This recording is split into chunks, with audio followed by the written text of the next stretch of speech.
Sino nga ba ang makapagsasabi kung kailan at saan tatama ang ating pinangangambahang mga sakuna? At sino ang mag-aakala na ang mga tagpong kadalasang napapanood lamang natin sa mga pelikula ay posible palang maranasan din natin?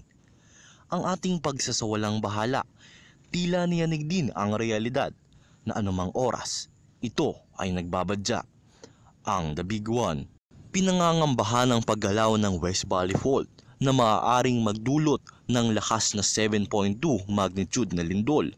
Posibleng libo-libong mga infrastruktura at kabahayan ang masira, gayon din ng mga inaasahang masasawi at masusugatan kapag tumama ito sa atin. Ang fault line ay nag-uugnay sa ilang bahagi ng Metro Manila, mga karatig na lugar tulad ng Rizal, Cavite, Laguna at ang lalawigan ng Bulacan. Sabi ng ilan, mabagsik kung gumanti ang kalikasan. May mga pangyayaring hindi natin inaasahan at kung ito ay ating maranasan, tiyak ito'y hindi natin makakalimutan. Isa pa sa mga kinatatakutan ng mga taga-Bulacan ay ang posibleng pagkasira ng Angat Dam sapagkat ang fault line ay dumadaan sa karating bayan nitong Doña Remedios Trinidad, Norzagaray at San Jose del Monte.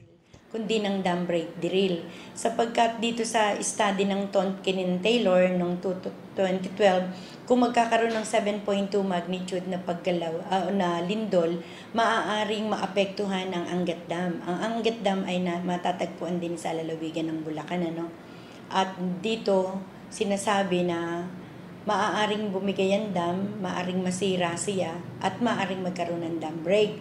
Although may mga intervention na ginagawa ang national government dito, ang lalawig ng Bulacan ay dapat mag-prepare pa rin. Hindi maaalis ang pag-aalala sa mga residente malapit sa West Valley Fault at maging ang buong lalawigan ng Bulacan. Kaya naman puspusan ng ginagawang preparasyon ng probinsya upang maiwasan ang anumang matinding pinsala sa mga mamamayan.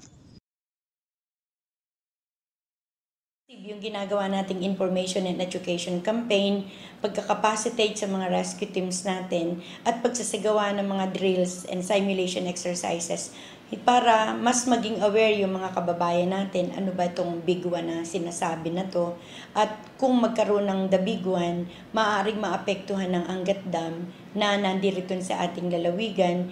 Kaya maliban sa mga trainings, drills, simulation exercises, massive information and education campaign, patuloy na nagsasagawa tayo ng mga disaster risk reduction and management plan, contingency plan, para alam natin yung gagawin ng lalawigan, ng community, at ng mga LGUs kung anong klaseng responde ang gagawin natin kung sakalin dumating siya. Sinasabing ang mga sakuna ay walang pinipiling lugar. Ang mga paaralan ay maaari ring tamaan ng lindol at posibleng magdulot ng mga pinsala. Ang Bulacan State University sa Malolos na may populasyong aabot ng higit sa 25,000 mga estudyante, wala ring makapagsasabi sa kung anong eksaktong maaaring idulot ng The Big One. Na ngayon ay nagsisimula yung university sa paghahanda simula sa inyong mga guro o yung mga instructor na kung saan darating ang panahon sa pagsimula ng pagbubukas ng klase may pamamahagi nila sa inyo para ating kayo maghanda. Kumbaga, malilisin natin yung means of casualty, malilisin din natin yung means of damages ng mga properties. Nagsimula na rin ang preparasyon ng mga opisyal ng universidad upang matiyak ang kahandaan ng bawat isa at maisaalang-alang ang kapakanan ng mga mag-aaral. Sa katunayan, noon lamang nagdaang July 13 at 14 ay nagsagawa ang Office of Safety and Security Services ng 2 araw na pagsasanay sa Incident Command System ng paaralan na dinaluhan ng iba't ibang opisyal, kabilang na ang mga dekano ng bawat kolehiyo at ng mga satellite campus. Naghati-hati sa mga grupo ang mga dumalo sa araw na iyon upang ihanda ang kani-kanilang mga emergency action plan. Layunin ng pagsasanay na magbigay kaalaman sa tamang pagresponde at pagsagip sa mga biktima ng posibleng sakuna sa universidad. Sa ikalawang araw ng pagbisita namin sa pagsasanay, nadatnan namin na ang lahat ay naghahanda na para sa gagawing simulation activity. Ang ginawang pagsasanay noong araw na iyon ang paraan ng administrasyon ng universidad upang maging alerto at maalam ang lahat sa posibleng malalang sitwasyon. Ng eskwelahan ay mandato ng RA 1001, 10.1.21 or the Disaster Risk Reduction Management na dapat ang mga estudyante at ang mga personnel o empleyado ay alam ang pagkakaroon natin sa sakuna at alam din natin kung paano. Ito na yung pinaghahandaan natin, nagkakaroon tayo ng training in terms of the incident command system, who will be the lead person and the focal person in each colleges. Paano po ipaparating sa mga estudyante yung mga bagay na po ito? Sinimulan natin to sa mga top level, ang sinatawag natin top level, mula sa dean, bababa, hanggang sa units, para ito ngayon magsimula hanggang sa magkaroon tayo ng team ng DRRM.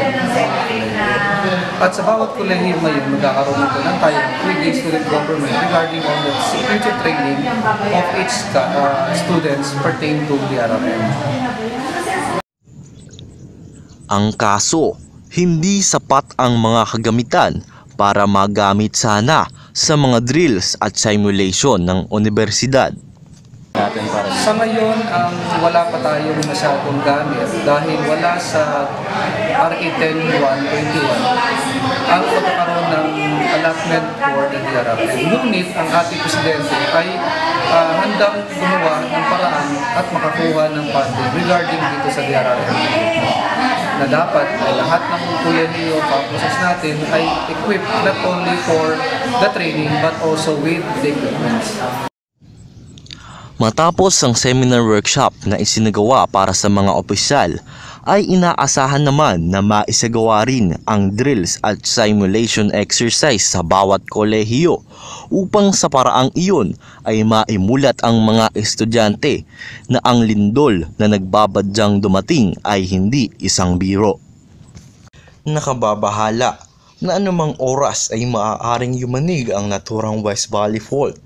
Tungkulin ng bawat isa na simulan ng paghahanda sa sarili at ang makilahok sa mga programa na may layuning ihanda tayo sa mga sakuna.